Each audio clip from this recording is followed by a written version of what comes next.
নমস্কার বন্ধুরা, শুরু করছি আজকের ভিডিও। আগের ব্লগে আপনাদের বলেইছিলাম যে ছেলেদের লুকগুলো আমি মেকআপ লুক দিতে পারিনি, ওদের একদম নো মেকআপ লুকেই মেকআপ হয়েছিল, কারণ কি গরমটা ভীষণ ছিল। সেই কারণে ওদেরকে আমি পরের দিন ডেকেছিলাম যে একটু ফটোশ্যুটগুলো যাতে সুন্দর হয়, সেই কারণে তো ওদেরকে অল্প করে টাচ আপ দিয়ে দিচ্ছি। তো ছেলেদেরও কিন্তু টাচ আপ দিলে লুকটা সুন্দর আসে, তো সেই কারণেই আমি অল্প অল্প করে ওদের টাচ আপ দিয়ে দিচ্ছি যাতে ওদের লুকটা সুন্দর লাগে। তো প্রথমেই আমি ফার্স্ট যে ছিল সে ছিল প্রতিম, আমি ওকে বান্টি বলেই ডাকি।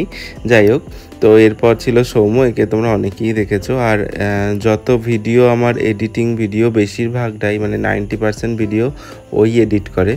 তো আজকে ও ক্যামেরার সামনে, তো যাই হোক ওরা ভীষণ পরিমাণে ছিল, এটা কেন দিচ্ছে ওটা কেন দিচ্ছে, মুখটা সাদা হয়ে যাচ্ছে, ভালো লাগবে না, মানে ওদের ভীষণ কোয়ারিজ ছিল যে গলাটা কেন এরকম কালো লাগছে, মুখটা কেন এরকম সাদা লাগছে, ওদের মানে মেকআপটা যে বসবে বা ওদের তো কোনো রকম নলেজ নেই, তো আমায় ভীষণ জ্বালিয়েছে সবাই।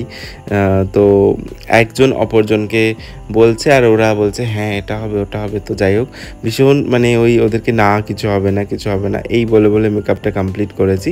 তো যাই হোক, সবার মোটামুটি 15 মিনিট করে সময় লেগেছিলো এক একজনের মেকআপটা কমপ্লিট করতে, 15 মিনিট 20 মিনিট করে, কারণ কি ওদের তো জাস্ট টাচ আপ।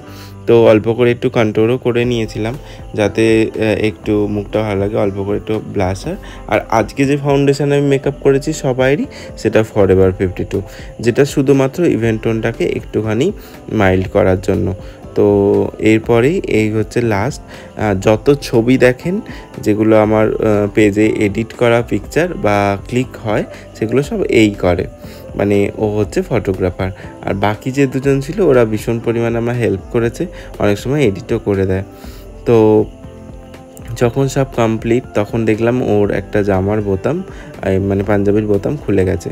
তো সবাই মানে একটুখানি নার্ভাস যে কী করবো, আমি বললাম ঠিক আছে চলো আমি সেলাই করে দিচ্ছি। তো সেটাই ভিডিওতে একটু নিয়ে নেওয়া ছিল। তো এরপর ফটোশ্যুট শুরু হবে, এখন প্রায় 9টা বেজে গেছে, ওদেরকে আমি ডেকেছিলাম 7টা, গল্প করতে করতে 9টা বাজিয়ে দিয়েছে, কাজের কাজ কিছু হয়নি। তো যাই হোক, আমরা এবার তাড়াতাড়ি করে ফটোশ্যুটটা শেষ করব। আর আউটপুট তোমরা দেখতেই পাবে বা দেখতে পেয়েছো হয়তো, তো কীরকম লুকগুলো হয়েছে জানিও। আর আজকের এই ভিডিওটাও কীরকম লাগলো সেটাও জানিও। যদি ভালো লাগে তাহলে অবশ্যই একটা লাইক করে দিও, কমেন্ট করো আর প্রচুর প্রচুর শেয়ার করো। এরকম করে লাইক কমেন্ট শেয়ার করতে থাকলে আমার ভিডিওগুলো করতেও অনেক ভালো লাগে। তো আজকের মতো এখানেই ভিডিওটা শেষ করব। যদি ফেসবুক থেকে দেখো তাহলে আমার পেজটিকে ফলো করে নাও, আর যদি ইউটিউব থেকে দেখো তাহলে আমার পেজটিকে সাবস্ক্রাইব করে নাও।